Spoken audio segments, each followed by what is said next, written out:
to a novice, even though we've used it in a lot of our videos.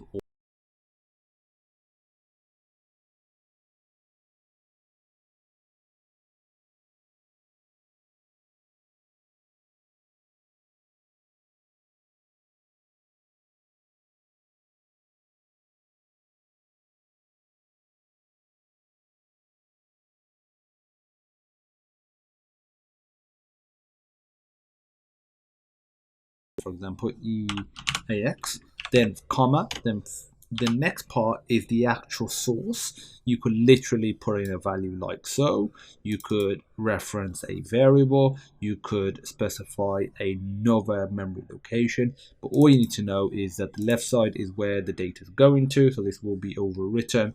The right side is the source. So this is where the data is coming from.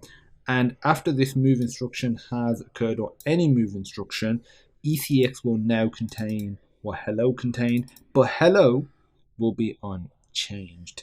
And I'm trying to think, is there anything else that you really need to know about these? Their operands just means values. They both need to be of the same size. They should be the same size. And apart from that, that's really all there is to the move instruction. If you have any questions, though, feel free to pop me a message. And as usual, I look forward to seeing you in the next video.